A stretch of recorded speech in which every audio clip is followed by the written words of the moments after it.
हमको पढ़ना है एंटी डेरिवेटिव, जो कि मैंने आपको पिछले दिन बता दिए हैं, ठीक है ना। तो एंटी डेरिवेटिव क्या है, यदि आपको यहाँ पे दिया हुआ है इंटीग्रेशन सिंबल में दिया गया है यहाँ पे, ठीक है ना, तो हमको एक बार सोचना पड़ेगा कि यहाँ पे sin 2x जो दिया गया है ना, यह किसका डिफरेंशिएशन है, ठीक है। sin 2x जो दिया गया है यह किसका डिफरेंशिएशन है, ठीक। तो यह समझो, तो यह cos का डिफरेंशिएशन है कि नहीं। ये cos का डिफरेंशिएशन हम जानते थे माइनस साइन होता है कि नहीं। cos का है, जैसे यहाँ पर लिखते हैं cos, लिखते हैं cos 2x लिखते हैं इंटू dx। cos का लिखते हैं, cos का डिफरेंशिएशन जानते हैं माइनस साइन होता है, ठीक। इसलिए cos का क्या डिफरेंशिएशन बोलो, माइनस साइन। यहाँ लिखो माइनस साइन, लिखो माइनस साइन 2x लिख दिए। अब 2x का क्या था, 2 होता है, आगे हम 2 लिख देंगे आपको गुना में, कोई दिक्कत नहीं है। आप क्या करेंगे, ये भाग में है ना, इस वजह गुना बदल देंगे, ठीक है। यहाँ बचा डी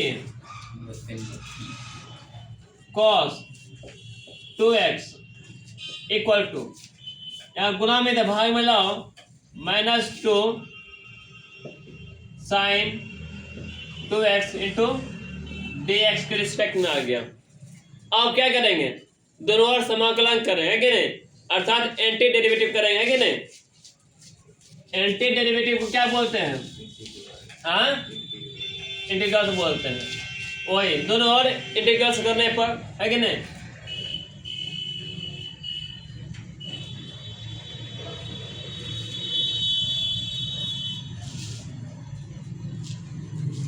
इंटीग्रल्स है कि नहीं, ऑन बोथ साइड, ठीक है। आज देखो हम यहाँ सिंबल लगाते हैं ना, सिंबल लगाना पड़ेगा यहाँ पर cos 2x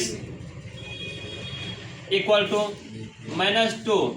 यहाँ माइनस छोड़, यहाँ जो संख्या है कांस्टेंट है ना, इसलिए इसके आगे पीछे लगाते हैं sin 2x dx आ गया। अब क्या करते हैं,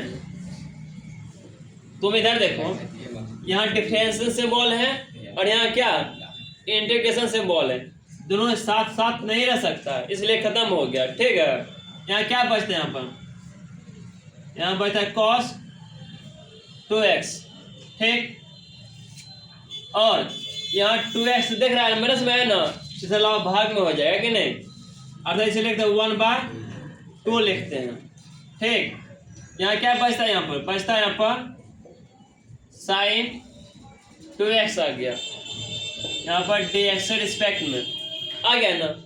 तो यही नहीं पूछ रहा था sin 2x का वैल्यू क्या आएगा, है कि नहीं। तो हमको मालूम हो गया 1/2 cos 2x आ गया ना, कोई दिक्कत नहीं ना। जब यह मालूम हो गया तुम अपने में से एक कांस्टेंट जोड़ सकता है, ठीक। ठीक इसी तरह इसको ही बनाना है। आगे देखो,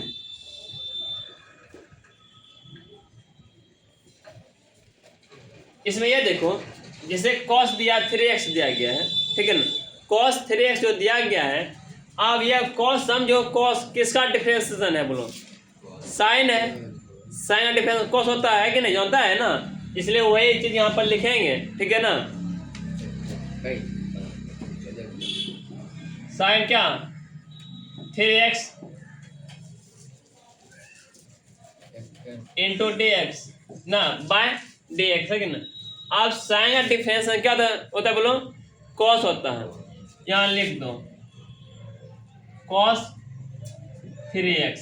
आज 3 यहाँ पर 3x जो है ना गुण, है कि नहीं, 3x क्या डिफरेंस है बोलो, 3 होता है, जैसा जो गुणक है आगे लिखते हैं, 3 आगे लिख दिए, ठीक, कोई दिक्कत नहीं है। अब क्या करेंगे, अब ये करेंगे, यहाँ जो भाग में है इसको क्या बोलो, वो नाम चेंज कर दें, है कि नहीं,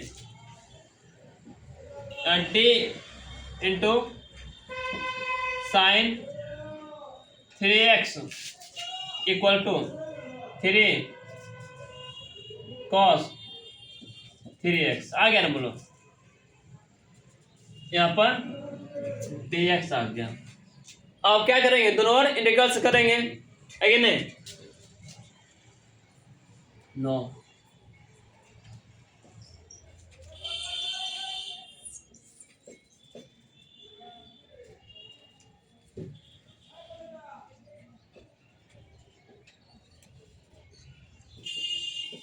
साइड, ठीक है ना, इंटीग्रल्स ऑन बोथ साइड, दोनों ओर समाकलन करने पर, जब समाकलन कर रहे हैं तो उसका सिंबल लगाना पड़ता है।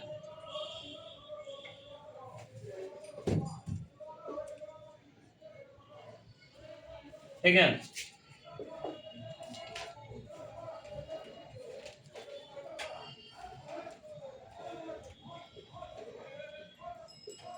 ठीक ना सर, अब ये दोनों आपस में खत्म हो जाता है।